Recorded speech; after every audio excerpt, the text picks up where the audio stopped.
In chapter 18, we are talking about aorist participles. We are ascending Mount Everest, the Mount Everest of participles, and we are making progress. Let's remind ourselves, what is a participle? A participle is a verbal adjective. It is a hybrid. It is the Toyota Prius of Greek grammar, right? A hybrid. It is part verb and part adjective. Is built on a verb stem, right? There's your stem. Is built on a verb stem, but it is declined like an adjective. We realize that there are essentially three tenses of the participle in the New Testament. There's the present tense, there's the aorist tense, and there's the perfect tense. Now, of those three tenses, right, and we realize, yes, there are a few future participles, just whatever, but 13 of them. But for essentially, there are these three. Why these three? Well, because the present participle conveys imperfective aspect. The aorist participle conveys a holistic aspect, looks at the action as a whole, while the perfect participle speaks about an ongoing state, a stative or resultative kind of idea with the anterior completion of some action. Okay? So this gives us the three main verbal aspects. Time, however, is contextually determined. Yes, we're saying, like most grammars, the present participle is often, notice the word often, is often contemporaneous with the time frame of the main verb.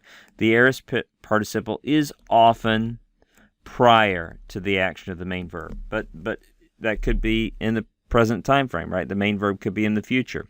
The aorist verb is often prior to the action of the main verb. But again, time frame is ultimately completely contextually determined. There's a lot of good news here with the aorist participle. The hard concepts about the usages of the participle and the different understanding how they decline and like adjectives is still the same, right? So, for example, the flow chart we have about the participle, asking these questions, ending up then with an adverbial participle or an attributive participle or a substantive participle. That's all the same, right? But now we're just dealing with an aorist. You're like, well, what would the aorist, how would that be translated differently? Okay, well, again, apart from context, it's a little bit difficult to do, but the aorist participle, I'll just take from the flowchart, we'll take this masculine singular one here. We'll go back here. That would be sort of equivalent to the ha-luon, right? The one who's loosing, but now it's ha-lusas, right? Ha-lusas.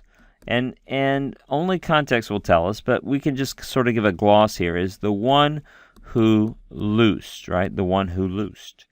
Notice the action is presented simply. It's not the one who was loosing. It's just the one who loosed.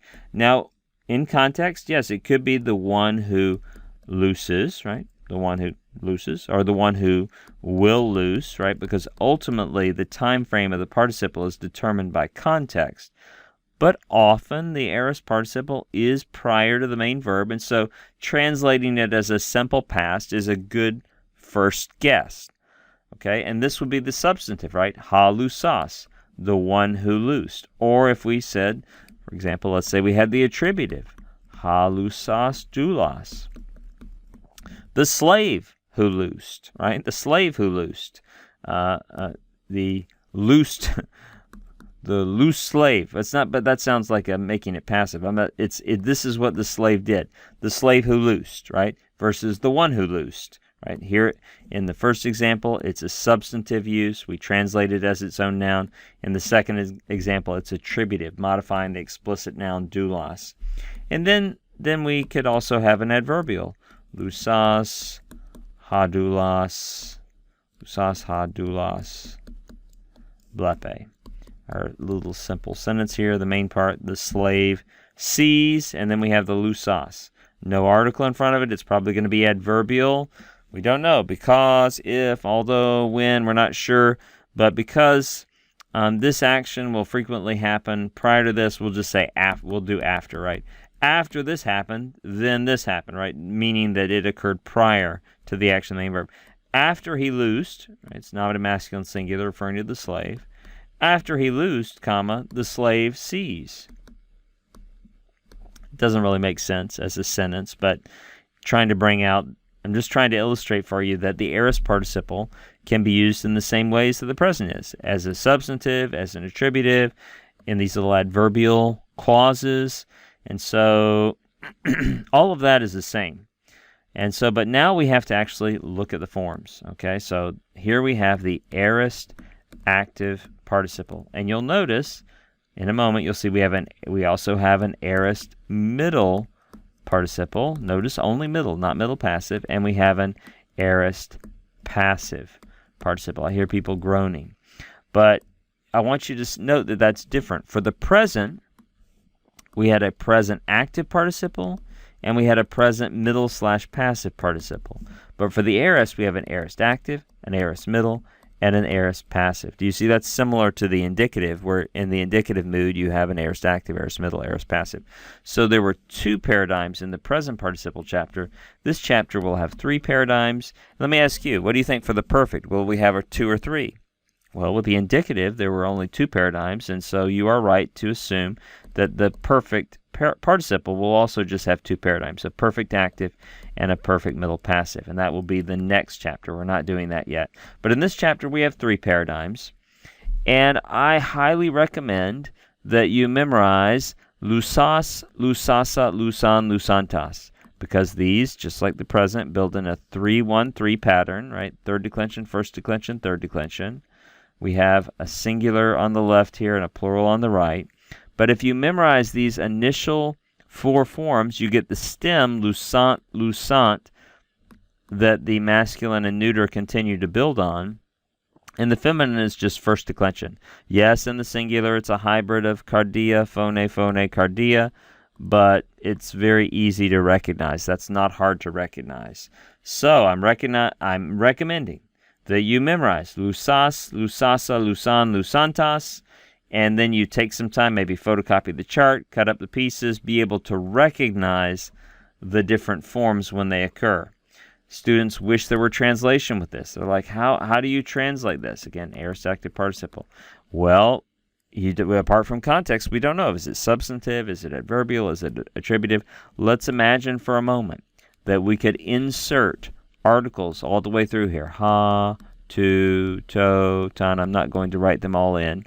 But let's imagine we insert articles, and then you want me to translate it as a substantive. I will do that now. The man who loosed, of the man who loosed, to or for the man who loosed. The man who loosed is a direct object. The men who loosed, of the men who loosed, to or for the men who loosed. The men who loosed is a direct object.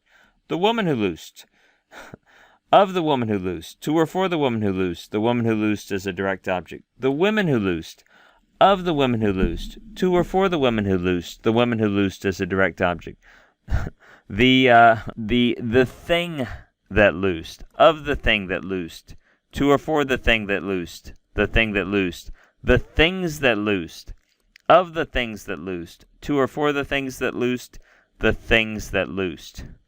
After you do that a lot, your tongue gets tied up, okay? So now let's go on to the aorist middle participle. It's very regular, so don't freak out here. It's the lu stem plus the sigma alpha sound unit plus the men. Remember, that's the sign of the middle passive participle right there, plus just regular endings. So if you just step back for a second, as, u, o, on, oi, on, oisus. Notice these masculine, that's just logos endings. The feminine is just phone endings. The neuter is just teknon endings. Completely regular. We need that right now, don't we? But then notice how we have that sigma alpha marking the aorist and that men, the middle idea. So how would these be translated? If we imagine just inserting an article here all the way through as a substantive. Let's do the substantive. Okay, so it's going to be the man who loosed himself, of the man who loosed himself, to or for the man who loosed himself, the man who loosed himself, the men who loosed themselves, of the men who loosed themselves, to or for the men who loosed themselves, the men who loosed themselves is a direct object. I'm just going to do partial ones now. Let's do, again, imagine they have the article, there's substantive. The woman who loosed herself, of the woman who loosed herself, to or for the woman who loosed herself, the woman who loosed herself. The thing that loosed itself, of the thing that loosed itself, to or for the thing that loosed itself, the thing that loosed itself. Now you'll notice there when I translated the middle, I actually did a reflexive, which is one possible use of the middle. Right? The middle can be translated reflexively. More commonly, just to be very precise about this, more commonly the middle is done for oneself, right? In one's own interest. So it would be the man who loosed for himself, of the man who loosed for himself, to or for the man who loosed for himself, the man who loosed for himself as a direct object. So there is an aorist active paradigm, and you are memorizing these initial 4 forms so you can recognize the other forms. There is an aorist middle paradigm, which is so regular that you really just need to memorize the upper left-hand corner of this chart. You really are okay just memorizing Lusamenos. However, I would ask you to memorize Lusamenos, Lusamene, Lusamenon, so you can drive home the regularity of that. And then there is the aorist passive participle. What do you see here that is a friend to you? Do you see anything? Yes, you see that theta. That theta is like a big easy chair. Somebody's kicking back in their recliner, in their big beanbag chair, feeling especially passive. Someone has just woken up in this lesson. They're like, hey, there's no augment here. I thought this is the aorist. Well, look back here at the aorist middle participle. No augment. The aorist active participle. No augment. Why is there no augment if this is the aorist? Well, there's no augment because augment means past time. And past time is only objectively present in the indicative mood. And even there, it's a very slight nuance to the verb. It's a secondary issue to the verbal aspect. But once we get outside the indicative mood, objective past time is gone, right? Time is relative. What's significant about the aorist participle is it presents the action as a whole, including the beginning and the ending and everything in between. But we are, just as a gloss, often rendering it as a simple past. Just this happened. So if we were to render ha luthes as a substantive participle, it'd be the man who was loosed, right? And then of the man who was loosed, to or for the man who was loosed, the man who was loosed, right? We contrast that with the aorist middle, the man who loosed, ha lusamenos, the man who loosed for himself, or the aorist active, ha lusas, the man who loosed. So let's just look at those in succession. Ha lusas, the man who loosed. Ha lusamenos, the man who loosed for himself. And ha luthes, the man who was loosed, right? Because this is the aorist passive participle. If we make this substantive, he luthesa, the woman who was loosed, or ta luthen, the thing that was loosed. And then we can decline that in the singular and in the plural. I recommend that you memorize luthes, luthesa, luthen, luthentas, right? Luthes, luthesa, luthen, luthentas. Why are you doing that? You're doing that because you're doing that to get the stem, luthent, that the masculine and the neuter continue to build on, because this is third declension, third declension, third declension, third declension, and the feminine is a first declension, right? And first declension so regular, just adding phone and cardia endings, but we need to get that luthent, and then we see how it adds the third declension endings. If you maybe need to go back and review those if you're less familiar with them, but if you memorize, so at its base level, this is what's going to happen. I say aorist passive participle. I want you to be able to say luthes, luthesa, luthen, luthentas. Luthes, luthesa, luthen, luthentas. Then, if I throw one of these other forms at you, I'd like you, because you know the top of the chart well, I'd like you to be able, you might have to recite through them. You'd be like, luon, lusulano, lusas, lusamana. You might have to go through the different charts, and then, that's what it's building off of, and I want you to be able to locate that and say, this is what it is. Also, very good news for you. With participles, half the time you're going to have the article right there, and it'll do a lot of the work for you. So you say, that's genitive singular. Yes, it is. So don't be afraid to let the article do the work for you. What if a participle has an irregular aorist indicative? Okay, so in other words, if we have the verb estheo. Okay, estheo. What is the aorist form, indicative aorist form of estheo? Maybe you remember we had to memorize an irregular form, ephagon, right? Estheo is I am eating. Ephagon is I ate. So here's the rule. If a verb has an irregular aorist indicative, the aorist participle is going to build on that irregular stem. The aorist participle is going to build on that irregular stem, and then it will use the present participle endings. You're like, how do I know it's not a present participle? Because it's using the second aorist participle stem. You do not know a word phago. You do not know a word phago. You have to recognize that coming from ephagon. Remember, there will be no augment because participles do not have, aorist participles do not have augments. So those augments will be gone. Let's think about it this way. So the verb erchomai, right? There's the present participle of erchomai is erchomenos. What is the aorist indicative of erchomai? You say, well, I memorized that. That's the irregular elthon. Right on. So what's the stem of that? If we yank off the augment, the stem would be elth. And then if we use present participle endings, as second aorist verbs do, it would be elthone, right? Elthone. So you're like, well, how would that be rendered? Help me. Well, we can't really render it apart from the substantive, attributive, or adverbial use. So let's imagine for a moment we stick an article here and we make both of these substantives.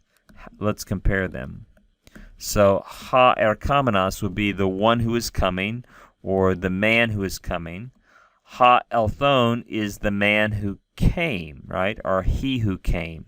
You see, we're trying to render the present participle progressively and the aorist participle just sort of a statement that it happened, including the beginning and ending and everything in between.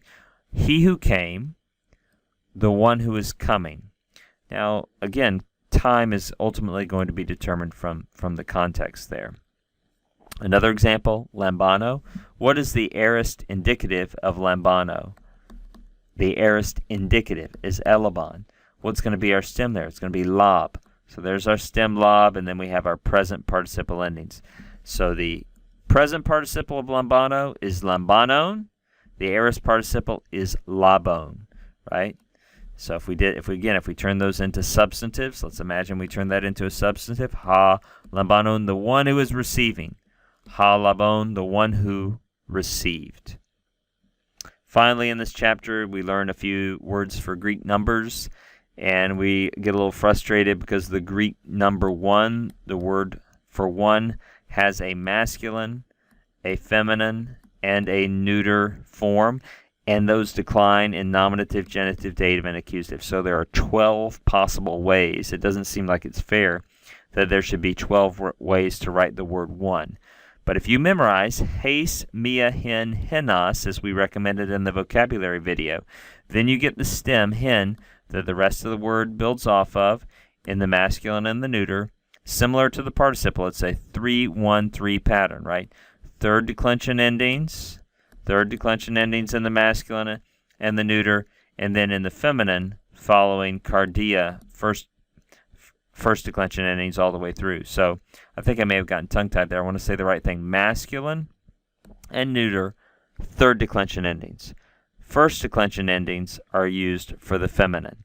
So if you memorize heis, mia, hen, henos, and you spend a little time playing with the chart, then you should be able to recognize these forms when they occur.